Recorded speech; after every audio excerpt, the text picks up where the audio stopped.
Good morning and welcome to the Rockingham County Board of Commissioners meeting of September 26, 2024. Please join me in the Pledge of Allegiance.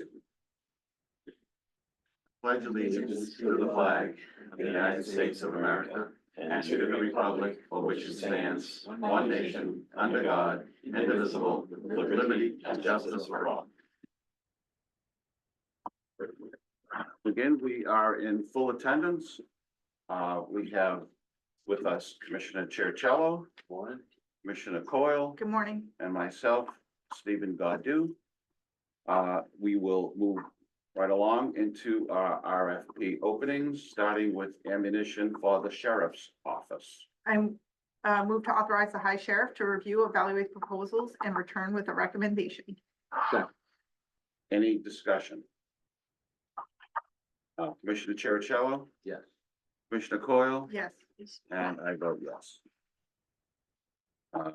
Electrical upgrades. I move to award the proposal for WWTP electrical upgrades to Richardson Electrical for an amount not to exceed $348,170, which includes a 10% contingency as recommended by the Senior Director of Facilities Planning and IT.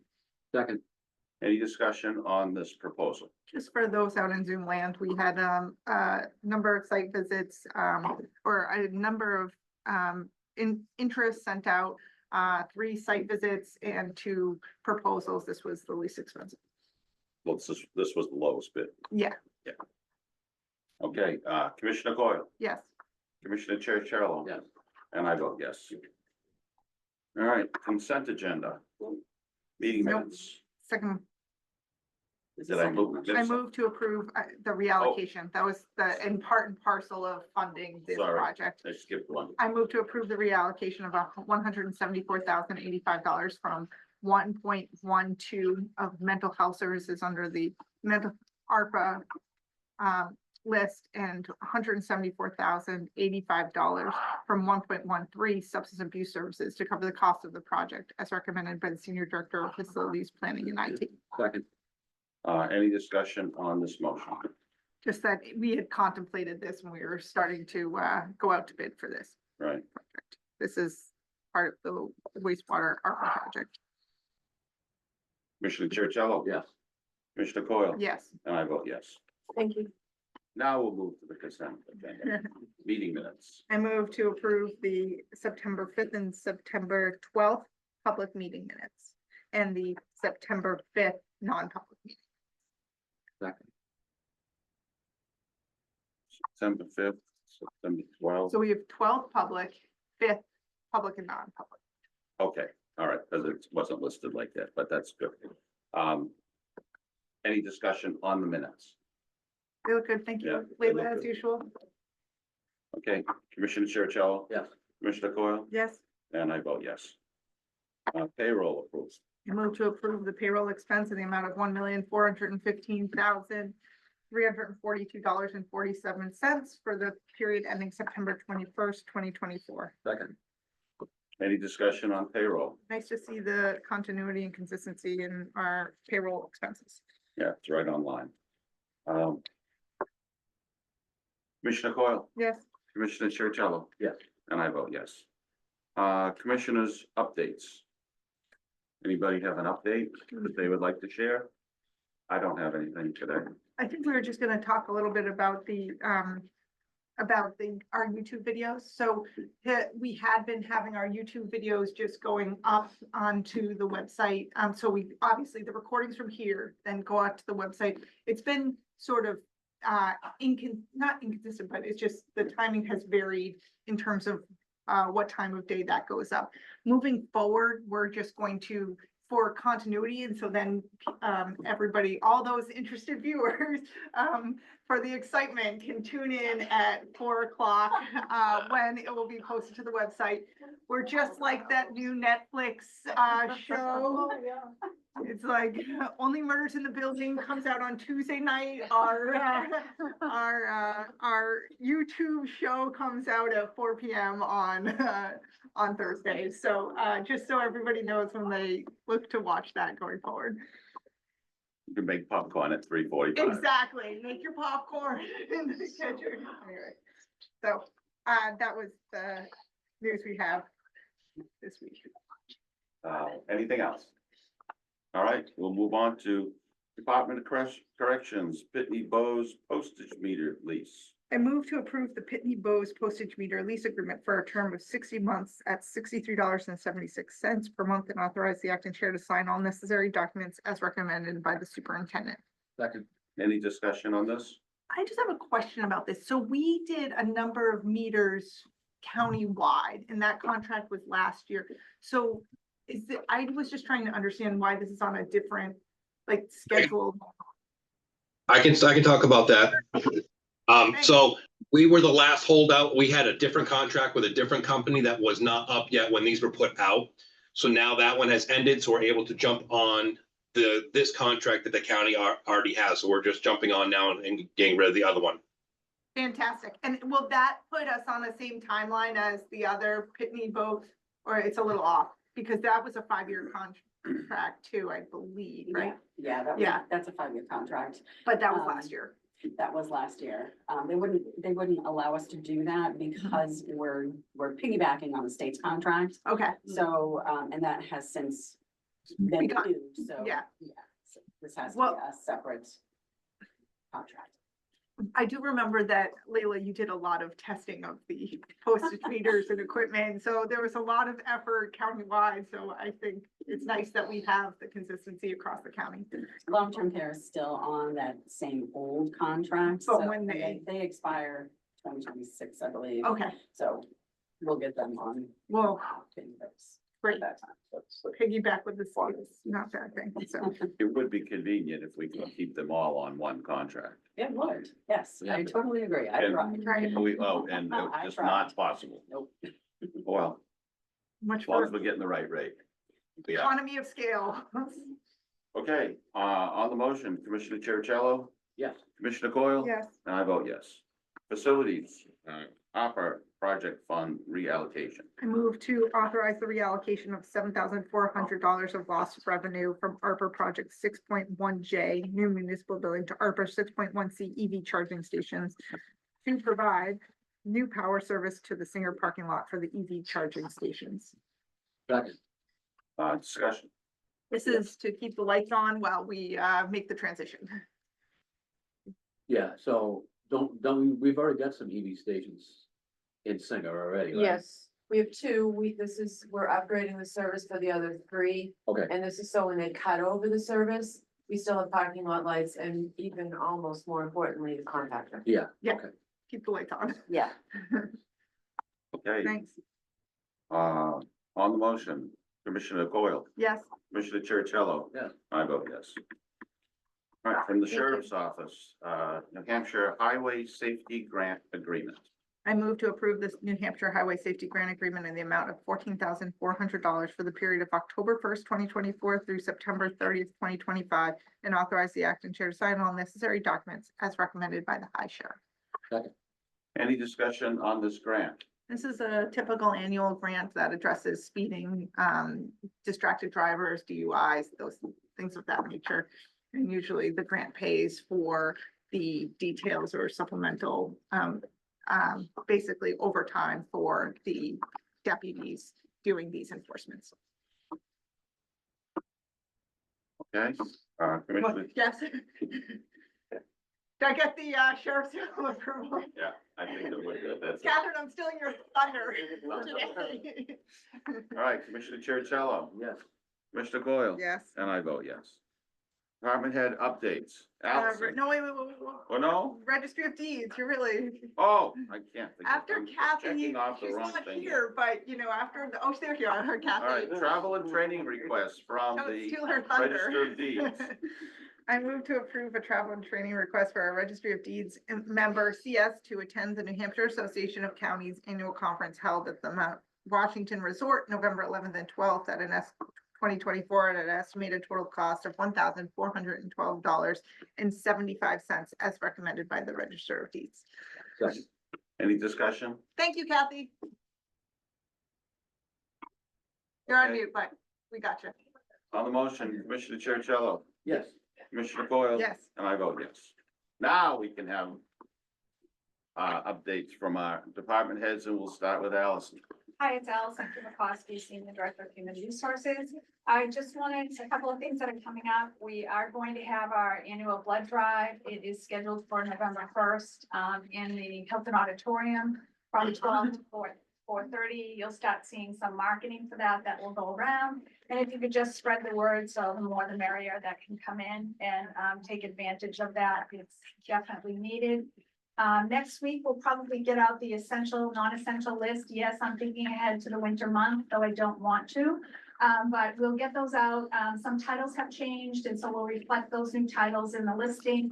Just ask you to review it and provide any updates to that, and then we'll seal those up and get those going. Lindt chocolate, so in the past, we have done something for Thanksgiving. I am looking into items for Thanksgiving again this year. We had a very good response to the Lindt chocolate. We have been working behind the scenes with them again this year. They don't offer some of the same stuff that they had. But they have given us an alternative to that, and I probably will bring that before the board next week for your consideration. And that's just kind of a little, instead of pies or anything like that, it's a lot easier to do something a little bit different like that. If you so choose to do that, we would have it, and we'd have to really make that decision next week because of the order and fulfillment requirements of that. It'll be a special run for us due to the volume. So I'll let you know about that. The sheriff's office sent me over, forwarded over an email, from Fire Chief Pellerin. Janet Stevens, I think she's been working about some of that stuff related to the paramedics. Yeah. She's looking for any of, in the counties, any occupational health, for physicals, drug screening or other services.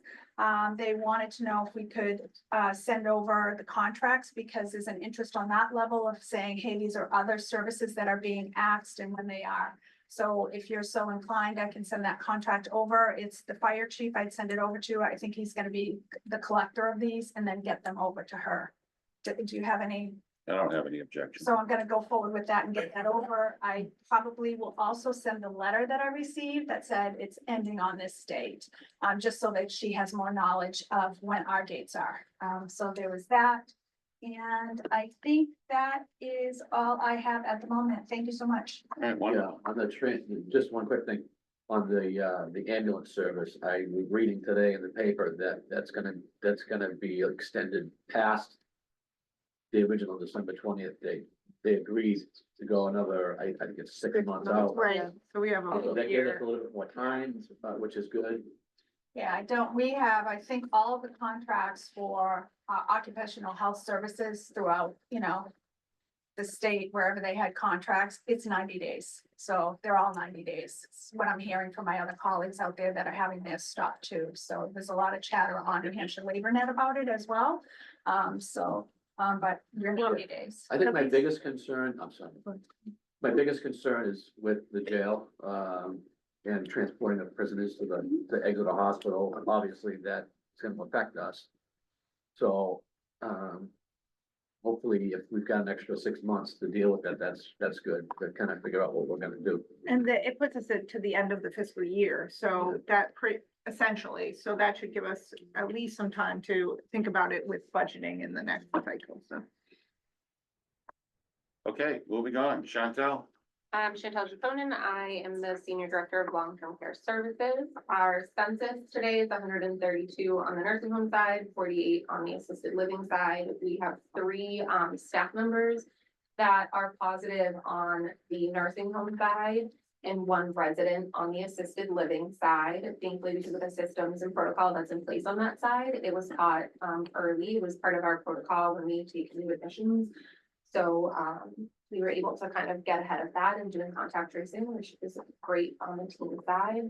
In regards to just other pieces, we hosted a fair for the residents last Friday that had animals. There was goats and ducks and bunnies and music and dunk tank, and it was great. And different departments came over and got to see it. Assisted living went as well. It was really nice. I've been working very closely with Jude, where we've been looking at some of the education and processes around the fire drills and making them more efficient in some of the items or opportunities that we've identified. And then I've been working very closely with recruitment and Allison around systems to understand the current process for hiring that's in place, opportunities and some potential barriers, as well as brainstorming and looking at other ways to recruit outside of our typical practices so that it can help us on the other side from the agency to recruit more of our own staff. So we have a new flyer and different things that talk about the benefits and ancillaries that are very unique and wonderful to the community here. And I have been in conversations to bring clinical back into the center, which one of the places, hopefully it would be 15 LNA students that would be coming through all the local high schools. They had approached us about being able to come on and use us as a clinical site. They would be with us for an extended period of time, and I have been working through those pieces, so I'm sure we'll talk on that as well.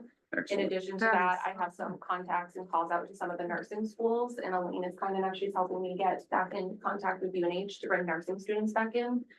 Because I do think that when they're here and seeing the wonderful facility and what the staff do, it'll be a lot easier to build those relationships and help on the recruiting side as well. Sounds great. Impressive. Thank you very much. I have a quick comment, if I may. I saw in today's paper, there's a big job fair in Manchester. I think the state of New Hampshire is putting it on, healthcare. Are we over there at all? I don't believe it was because I think when she looked into it, there was something about it that when Autumn looked into it, it wasn't, I'd have to go back to her, but I do not believe that she's there. All right, because it said vendors are still welcome, so. I'll I ask didn't- her about it, but there was, when she looked into it, there was something related that it wasn't gonna be, I don't know if they were agencies. You know, it was more agency and we don't want agency. We already have that here. So I'm not sure, but What do you mean check. by, I'm sorry. Agency personnel, there was something to do with people that are agency personnel that are contracted in with agencies. That So were what gonna does be that have there. to do with being a vendor at the job fair, saying we're Rockingham County, come work for us? I'd have to go back to Chantel, Okay. sorry, I have to go back to Autumn on that. Right. She could be at it, she's not at, I know she's not there this morning, so maybe she is this afternoon, Yeah. but All I'm right, not sure, Brian, I'd have to Okay. find out from her. I apologize. that's all right.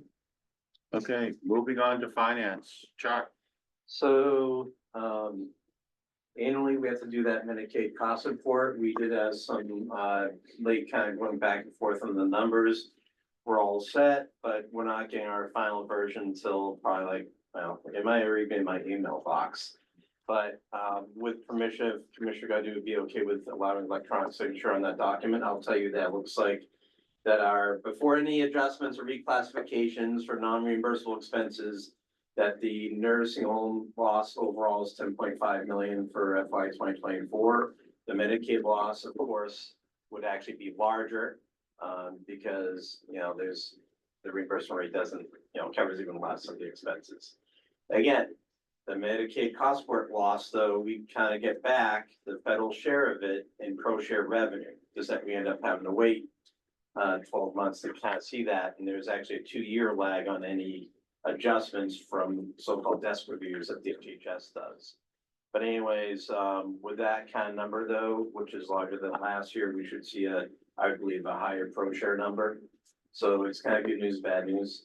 The cost work though is also an opportunity where we kind of try to true up the cost of running the nursing home, which means it's permissible to allocate expenses from HR, from finance, from IT, from facilities, properly, or to being costs of the nursing home.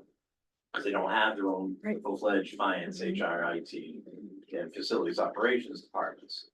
And before that, I believe that the expense or the loss was about half that, I believe, without those departmental allocations. Again, it may not boost way up our reimbursement rate for Medicaid, but we definitely maximize wherever and whatever we can. But again, even though we get capped low on the operational expenses component of the reimbursement rate, again, it helps out in that pro share calculation. Because again, Medicare, CMS will cover their federal share according to FMAP percentage, federal medical assistance percentage in place. they'll basically give us back the federal share of the Medicaid loss. So I have a question just for clarification. The 10.5 million that we're accounting for as a loss, Yes. where does that money come from? That County strictly taxpayers. from our taxpayers? County taxpayers. So that's a subsidy Yes. that the taxpayers are paying to continue to operate the nursing home. Yes, so on the balance sheet of the cost report, there's actually a running cumulative total in the kind of equity section. That's a nursing home subsidy from the general fund. To my knowledge, there's only one county-run nursing home in the state that actually runs as an enterprise fund and at a profit, and that's Hillsborough County's. I know that they've been having some difficulties lately too because of the large amount of agency staffing that they've had to go through as well. And do you recall what the loss was last year? I'd have to go back and look, it wasn't 10.5, but it makes sense because of the large use of agency that we had compared to Maybe back in 6 million. 23. It was probably 6 to 8, Yeah. I thought it was. so, because we did still have about 6 million of contract agency back in 23, so. We should consider some analysis on how we can reduce that loss. I'm not sure what that is, exactly, but, maybe for a future meeting, Right, we should discuss how we can and I know get that. it down as low as I, possible. I know that I've talked a little bit about reducing loss and write-offs with Chantel, and I think that Rome wasn't built in a day, but we are trying to look at some of those things that I know. But there's a like- lot of, there's a Yeah. lot of systems that we've already started to look at, some of them kind of low hanging fruit with even just the printers being set off of color, which is very small in the grand scheme of things, all the way to we're in the process. I've had a lot of conversations with Chuck about having, there's actually 2 monthly meetings that we're gonna be doing, one for the assisted living side and one for the nursing home side, which is, an RCM, or revenue cycle management, where we're looking at our Medicaid cases, we're looking at who's coming due for Medicaid, what is, the barriers to those, so that we can proactively kind of minimize some of those gaps and be more proactive on that. In addition to that, around some of the accounts where either the RRs aren't being, or resident resources aren't being paid, and some of those general claims pieces. So we have had conversations, I've already talked with my team on both sides of the house, and those are already, Elaine's kind of is getting those scheduled, so we'll have routine, continuous conversations about those. In addition to, I'm partnered with one of the other county homes who has a very knowledgeable, wonderful Medicaid specialist who has agreed, to do education with the staff here, because there is opportunities around the Medicaid knowledge in the building. So we're finalizing a date for hopefully the beginning of October as a general that'll have both assisted living staff, admission staff, and business office staff present in the training. And then from there, I will be reconnecting with her off of what she feels some of the gaps and pieces are. And we're gonna look at the whole system and how we can more proactively and get ahead of that to minimize those gaps. So those pieces have all been put in place or in the process of being put in place as we speak as well. It's like, talk about hitting the ground running. And I'll say that some of the revenue numbers should be better when we were going through the budget, like, for example. Yeah. There's some hesitancy with the Medicaid reimbursement rate going to like a PDPM model instead of the normal, calculation method that we're used to. And so we were one of the county facilities that was fortunate to see a bit of a bump.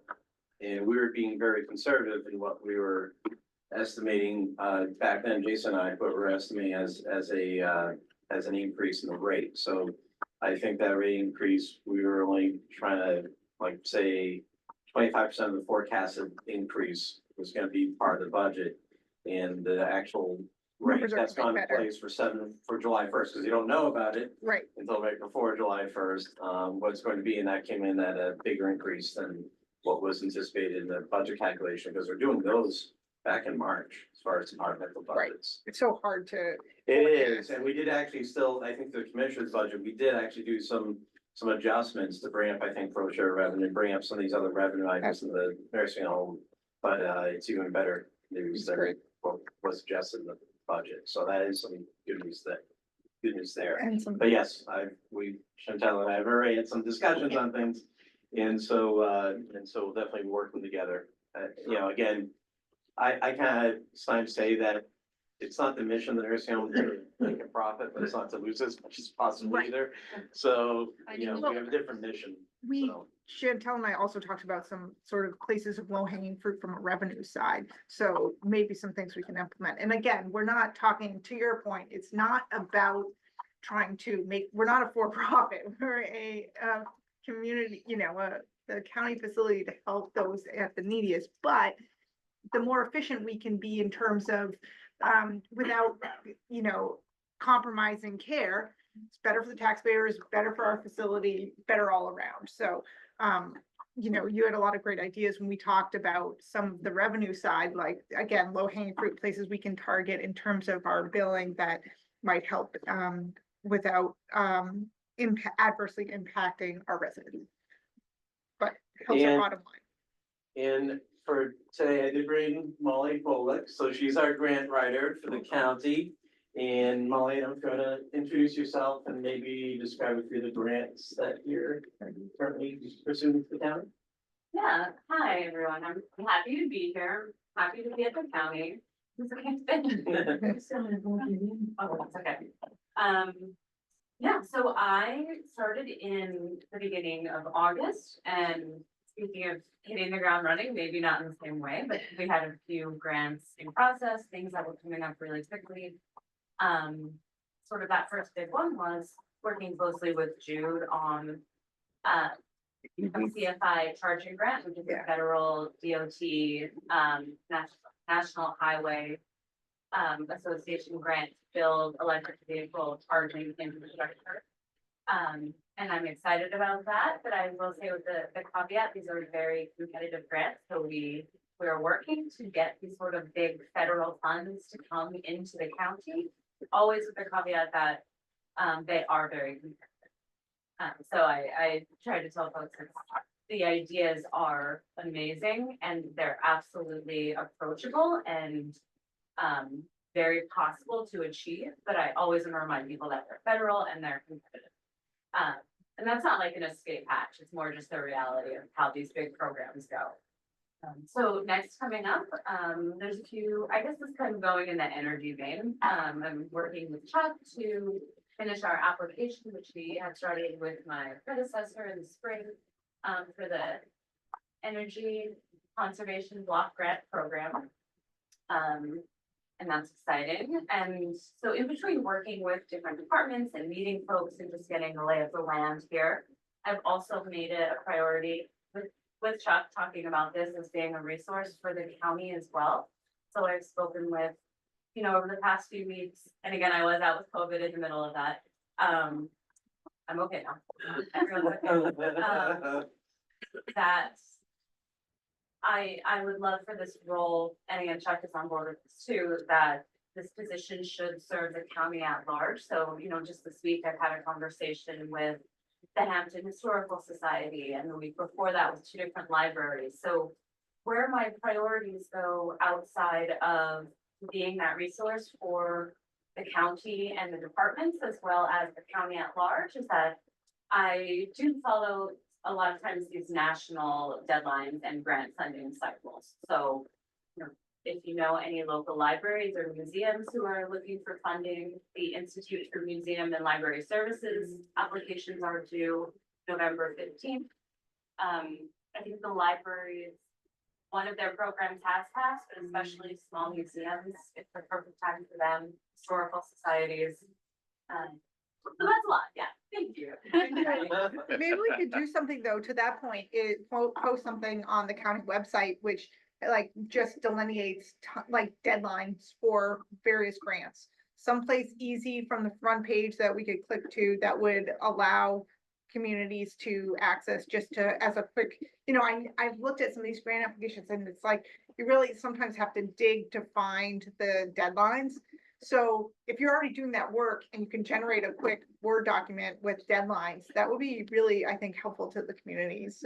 We have a contact list already for all 37 communities, Rockham County, that you can actually send out. It'd be like the select boards and what have you, that there could be like a quick, even like a grants newsletter thing maybe that we can send as far as listing out different grants and then to reach out to Molly if they're Great. interested, because again, The only position I know of any community in Rockham County that actually has a grant in its title is the one that runs the CDBG program, Community Development Block Program out of the city of Portsmouth. Yeah. Because they're an entitlement city, so they took on their own money towards nonprofits, efforts, and maybe rarely the city of Portsmouth efforts for grants in the city of Portsmouth, so. But yes, because there are many grants out there and many communities don't have the resources, Bulletproof Vest grants are another common one that the funding is targeted towards the smaller PDs.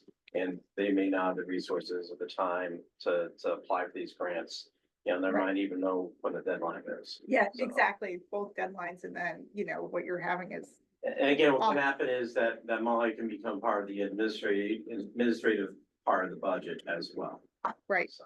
So there's a return on investment for the county in that, I mean, everybody's a winner, right? We get a little bit of revenue coming in for helping with that administration piece, but also most importantly, it helps the communities get Yeah, the 'cause it- resources they need. If Rockham County communities don't avail themselves of these federal funds, it's gonna go somewhere else. Right. They're reallocated, they're gonna go to some other state. Or what have you. Right. So, Okay, thank you, Chuck. Jude, facilities. Drew Gates, Senior Director of Facilities Planning and IT. I have, nothing new to report. All's well. We're very busy. Projects are progressing. I will tell you, we're having an issue at the biomass plant right now. The ESP is down.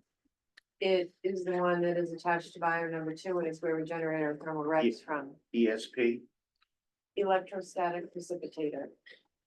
The okay, exhaust goes through it and via electricity, it captures the ash and it's so clean that we actually earn thermal recs. So we generate revenue by burning wood. Unfortunately, that's not happening right now because the ESP is down. They determined yesterday it's a pulse amplifier and there's an issue with the PLC.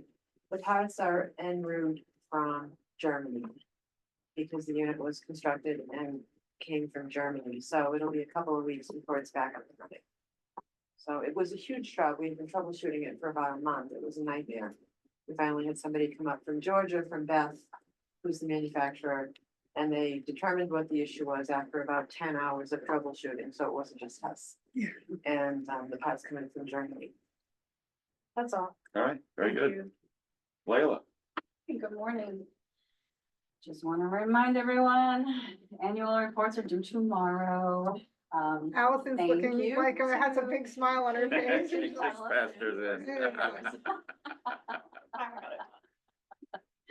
That's all I Are we gonna have. share a naughty list yet? Not yet. Not yet, okay. Till tomorrow, so. All right. We don't need to publicly shame. Well, if that's what it takes.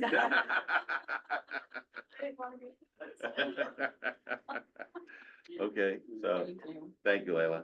All right, we'll go to Jason Henry. Oh, Morning, everybody. Jason Henry, Superintendent of the Jail. Currently in-house, we're sitting at 140 in-house.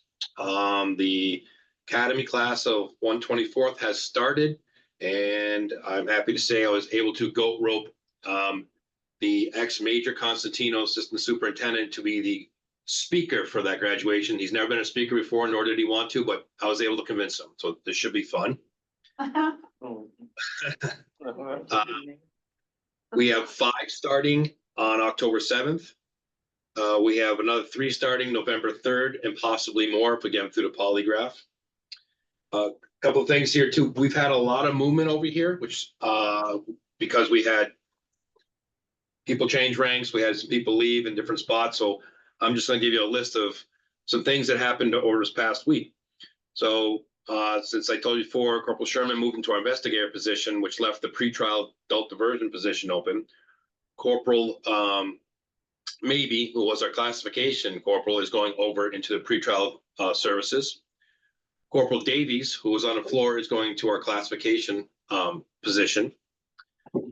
We have Corporals Collifrath, new Corporal Collifrath, new Corporal Northrop, also being promoted. Collifrath the second, Northrop the third.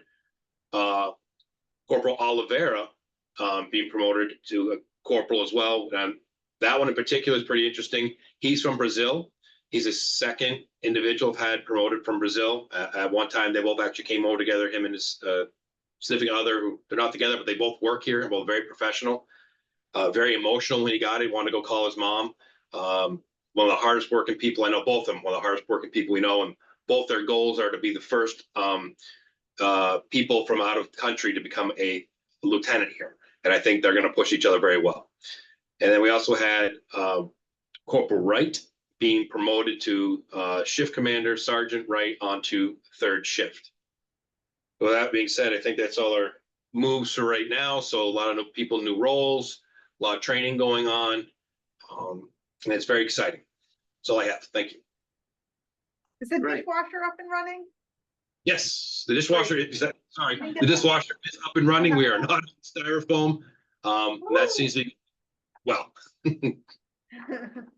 For many reasons. Okay, Kathy. Morning, everybody. Same old over here. We did post for the open recording assistant position, try to get somebody in here so we can get them trained. We had just one big transaction last week actually, which was Dick's Sporting Goods selling the old Sears tire building. It's going to be a bowling alley apparently. And other than that, I hope you all go to Deerfield Fair because it's going to be a wonderful weekend. Enjoy. Thank you. Sheriff. Good morning. We had a new deputy start on Monday. Otherwise than that, everything is well. We are working on our scarecrow, so gonna have some competition this year from the sheriff's office, and otherwise than that, have a great weekend. Okay, I believe that concludes our department head updates. Are we missing anything? I do have an update. Autumn hit me back. There is a job fair, the New Hampshire Job Fair in Manchester on Saturday, October 5th. Yeah. There's another one that's a job fair on the 15th. I thought you were talking about that one, Oh. the career fair one, which we've gone to before. So she switched it. She's on the 5th. She's already, Oh, good. and it will be in attendance on her. Excellent. She's taking the fifth. Yeah, and it's weird. It's gonna be at the Mall of New Hampshire. Yeah. So, yeah, so it is. Should be a big turnout. Yeah, hopefully. Thank you. Okay, we'll move on from department head updates to new business and old business. And we'll begin with long-term care nurses salary line budget review. We're under budget. Woohoo! Actually, Significantly. right, so I Not- just wanted to report a couple of things that Michelle and I were talking about. Week 3 just didn't look right. It was pretty high compared to all the other weeks. Yeah. Pay periods, and what we discovered talking with Ben was that in week 3, we had given out the annual accruals for vacations.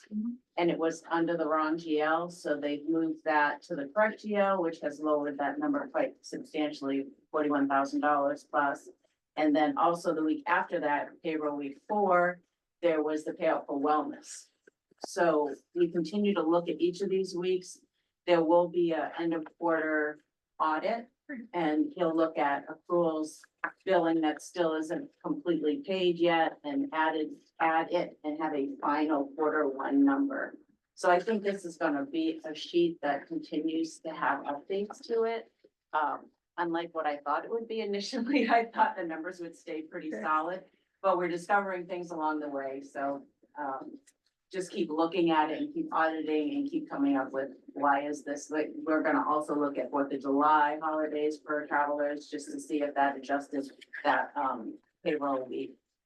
But we should have, in October, we should have a quarterly and final third quarter number. That's fantastic. I mean, thank you for all your efforts. Sure. We are, I think, on a path to ensure that we don't have a repeat of last year. And, you know, that's exactly what we want to do. I mean, obviously, we have an effort to bring on more employees that is significantly going to help the budget line, but this, your attention to detail and auditing process is fantastic. So, thank you. I agree. Thank It's excellent to be looking at these numbers, and I think that we're looking forward to the under being more under as we bring in our own employees. Right. So that effort's gonna help, and it will help our budget for next year too. Absolutely. I would say Michelle agrees with you. She's still looking at numbers and saying, well, I wanted it to be lower than this. So she's looking at that and then looking at scheduling and stuff with all of her employees. So Just so nice having the data. I mean, really, just. Yep. Great, thank you. you're welcome. Do we have any other new business or old business to discuss? I just have to bring something. up. Commissioner Chercello. Okay, thank you. So the last 2 years, the budgets for the county on the taxation of what we tax the taxpayers on went up 3 and 3.5% over the last 2 years. And I'm a little bit concerned that you had brought up in a social media format that you attributed those increases to the building, in the $76 million building, and the delegation approving a bond. And I'm just, I want to clarify, because when I look at the budget, specifically last year, the bond and the interest were -8.0. So I'm just trying to figure out, are you not understanding that the bond didn't increase taxes, or I'm just trying to understand that? Because if I have the acting chair out there in social media saying that taxes increased because of the building, that's completely wrong. Well, Commissioner Chercello, you completely misread and have misinterpreted my post. Okay. I did not intend to imply that the bond had anything to do with the past tax rate. We haven't issued the bonds yet. We haven't made bond payments yet. When we begin to make bond payments, Yes, we have. Chuck, Continue. Yeah. have we, Yes, are we making bond payments? yes. On how much? It's. I remember the amortization schedule here, but it happens every January as far as principal interest. And then the July amounts only interest. And, I'd have to look at the amortization schedule again, but we also had, when we were doing this, looking at, like, there were some bonds falling off. We Right. looked in the combination of, and I don't remember in precisely. the next few 2 years. We have fall off. Yes, the pick next up. few years, there'll be two I of them think falling one off. fell off in 20. The biggest one fell off, the 2013 bonds, which funded many improvements Yeah. across the county. That was 20. That one fell off because that was a 10-year Right. bond, so that fell off. That was a May payment, so that fell off. And then, what's good is that, like other amortization schedules, the principal piece is basically level year after year. Unlike like mortgages or whatever, you know. But we have one coming off in like 25 and 26, if I recall You're right. correctly. Cause we, I don't it might be a little bit later than that, Okay. but we do have one will be coming off. That's when we funded the last, we funded like 1/4 of the nursing home renovations. Right. Over here, Right. and then the other one is, will be falling off is the 5 million of the 6 million that was authorized to be able to change to a June 30 fiscal year. Change. So we only had to borrow 5 million to cover another 6 months of a fiscal year, so we did one 18-month transitional period, so that was good. So do we have any new bonds that will increase our bond payments once the No, building is done, or have they been issued? none and we're already right paying? now. There's no bonds intended right now. I mean, you'd have to be looking at like another major capital project, I would think. But For us not to the be current one. considering another bonds. We do not do any tax anticipation notes, TANs. We do not do that. We do more effective cash management. Historically, you've seen many Thank you, Drew. counties in the past, including Rockingham's back to 2015 before, that need TANs to get by, you know, borrowing it in advance of getting the monies. Right. And part of the reason for going to a June 30, Fiscal. year was to actually, instead of waiting until 11.5 months into your fiscal year, getting your money in the middle of December, you actually get it only now 5.5 months into the fiscal year, which also helps to, disregard any need for a tax anticipation note borrowing. So there And, were reasons why we switched to that June 30 fiscal year. and a credit to, I mean, both Jude and you, Chuck, I mean, in terms of the how we're constantly putting in these capital improvement projects or doing infrastructure on an annual basis and staging it so that we don't have to have major, major capital improvement project bonds. I mean, part of that is And just for, well managed. and the one for the new building is out to the maximum that was allowed by New Hampshire Municipal Bond Bank, 29 years. So that way it kind of goes along with, even beyond the useful life of the building itself. But it spreads out the impact, to the taxpayers as long as we, So, for as long in the future that we can. so, Well, apparently I've made an error. okay, yeah, because I was gonna say, And that's okay, I made an error. errors are fine. I thought the bond payments would come due after we were completing No. the building, and that would increase the burden on the taxpayers, but So- my mistake. Yeah, My okay. mistake. Yeah, and I just wanna read what you said. Taxes are going up because of the bond that was approved by the. I know what it Well, said. It's excuse me. stupid social media. Mr. Chairman, I have the floor. Okay, taxes are going up because of the bond that was approved by the delegation for a $76 million municipal building that was approved by the Board of Commissioners and delegation, Rockingham County State Reps, before I was elected. That's what you stated. And you just admitted I made a mistake. and that's fine. I just want to bring that up because I'm concerned because earlier in the year, you had a newsletter that went out telling people that the building was gonna be $88 million when it was never $88 million. So I just want to caution you before you send out information, if you're not sure of, don't send it out because it's confusing to you. And I'm gonna say the three previous Commissioner Coyle and I worked very hard 2 years ago. And I'm not saying it was skill, there was a lot of, the stars had aligned, but that timing of that building, the interest rate that we got, and the fact that we did not pass on extra money to the taxpayers is phenomenal. And I'm gonna defend that every time someone tries to switch that.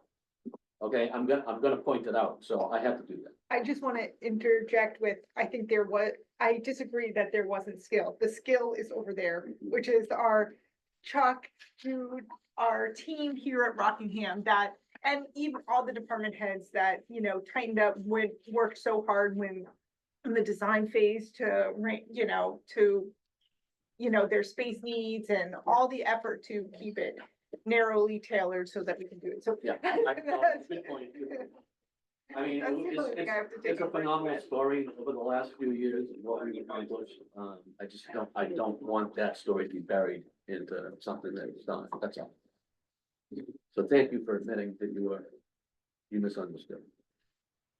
Okay, public comment. You're the only member of the public here, Tom. I'm actually glad to see these. Looking into it. Oh, no, I would not say that. Just call you an I didn't say that. Another Lisa, when you got a Molly, and I have a daughter named Molly, so thrilled. But, I'm disappointed, last week I told you guys about Kimmy Nichols, the Hampstead thing, and for some reason, they are not calling me back. I got 3 calls into them, I left them a message yesterday, and I asked them to forward it to the CEO, no profanity. But I just, really was disappointed with them. I let them know that, I was trying to bring it to you 3 commissioners, trying to see if they could get an assistance, and I get no call, so I was hoping that I'd walk in here today with some information on it, so. I apologize for them, and I'm disappointed, and I did leave a message. It wasn't bad, but it wasn't good. That's all I have. If I can just interject, so when you brought it forward, Chuck and I actually reached out, there's the grant project, we reached out to the gentleman that overseeing it, and they've been in contact with them and had conversations. Listen, they bypassed me. Yeah, so when you raised it for Chuck and I think Oh, I had similar hope ideas, because we both emailed at the same time to the individual that oversees the grant program, that the county does, so they have, John has already been in contact with them. So, And it was, and when I went there, it was just so great to see it, open, and the woodworking shop, I can't tell you, the woodworking shop is amazing. All the stuff. Is this the same place? Is it the same building as the other one? Yeah. So, oh, good, I'm glad, this, my heart is there, so. But other than that, I'm liking everything, Chantel, I hadn't really seen her for a few years because Yeah. she was on the, It was a simple tease. It was a simple thing, but I'm glad to see her and listening to her and even Molly. I thought Molly would be over there quiet in the little chair. Molly came right in and I'm loving what I see. Yeah, just some heavy hitting coming out of Going the. into November I like 5th, it. I'll be back and we'll, Impressive. it's really, you guys should really be proud You of know- me. Proud, No, I mean, I feel like the tradition is being carried on about bringing in just really impressive people to this community. And, I'm just constantly impressed. Thank you. Okay, with that, I don't see any other members of the public here. We'll move on to our non-public session. So I move to enter into non-public pursuant to 91A:3. We have, and reluctant to go into whether it's personnel, because we have, the sheriff has one, right? Superintendent Henry, long-term care. Yeah. Allison, you guys are a team. On that one, yes. Okay, so do you think, sheriff and I have to bring something up at the very end too. superintendent, do you want to just hop on Zoom? We'll take the people in the room first. Thank you, They Tom. won't. That's well, Yeah. that's, okay, Works for me. Bye, Thanks. Molly. pursuant to 91A:2 personnel. Sorry, I did, Second, okay. Commissioner Chercello? Yes. Commissioner Coyle? Yes. And I vote yes. We're in non-public session now. did you finish signing? We're back from our non-public session and Commissioner Coyle has some motions to make. Yes, it was sort of a number of topics taken up in non-public. And so I have three separate and distinct motions. The first is with respect to non-public item number 1.